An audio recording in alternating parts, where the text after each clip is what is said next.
लोग कहते कि मुझे तो घर का काम ही करना है। क्या करूंगी पढ़ के, रेगुलर कॉलेज जाके, कोचिंग ज्वाइन करके, लैपटॉप मंगा के।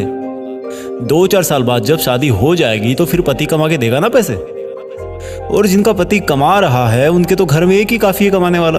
लड़की क्या करेगी पैसे कमा के? पैसे तो हस्बैंड देगा ना, पापा देंगे, भाई देगा। बहुत अच्छा, पैसे सब देंगे, लेकिन एक चीज उसको कोई नहीं दे सकता, वो है उसकी सेल्फ रेस्पेक्ट, सेल्फ सेटिस्फेक्शन, उसका खुद के पैरों पे खड़ी होने का सपना, उसका अपनी जिंदगी अपनी मर्जी के हिसाब से जीने का सपना। जहां पर बेटा 4 कोचिंग में पढ़कर अच्छे मार्क्स नहीं ला सकता, वहीं पर बेटियां 4 दीवारी में रहकर टॉप कर जाती है। कितनी मुश्किलें आती है बेटियों को 4 दीवारों से चांद सितारों तक जाने में। जहां पर बेटा दिन भर बाइक पे 200 रुपए का पेट्रोल खर्च कर देता है, वहीं पर बेटियां 200 रुपए की किताब के लिए पैसे मांगने में हिचकिचाती है। ये जो हम बेटियों को 1000, 500 या 200 रुपए देते हैं ना, कभी पूछना उनके दिल से कि कहीं उनको ये भीख तो नहीं लगती। और अगर उनको किसी और से छोटी छोटी बातों के लिए पैसे लेना अच्छा नहीं लगता तो प्लीज पढ़ने दो बेटियों को, पढ़ने दो बेटियों को। जब हम लड़के पूरी उम्र भर 1000, 500 या 200 रुपए में गुजारा नहीं कर सकते, वो भी खुद के घर में, तो सोचो बेटियां कैसे बिना अपने पैरों पे खड़ी हुई जिंदगी भर पराए घर में जाकर के हफ्ते तो हफ्ते में मिलने वाले 1000, 500, 200 रुपए से गुजारा कर सकती है। दिल पसीजा ना।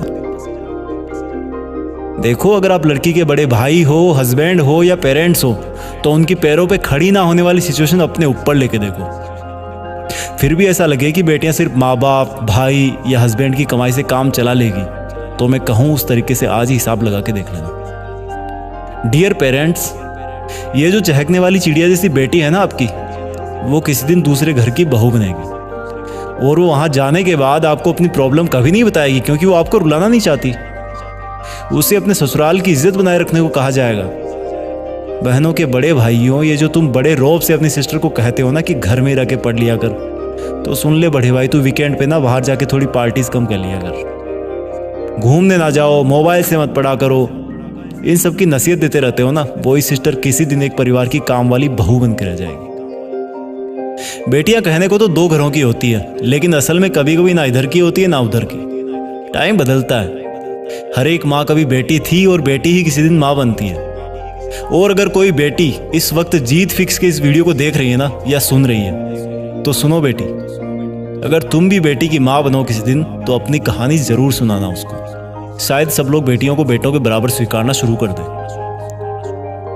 जब रक्षाबंधन आए तब भले ही तुम अपनी बहन या बेटी को गिफ्ट ना देना, लेकिन उसको एक वचन जरूर देना कि चाहे कुछ भी हो जाए बेटी, मैं तुम्हें तब तक पढ़ाऊंगा जब तक तुम्हारे सपने पूरे नहीं हो जाते। और ये वचन तुम राखी बंधवाने के बाद नहीं दोगे, पहले तुम ये वचन दोगे तब वो तुम्हें राखी बांधेगी।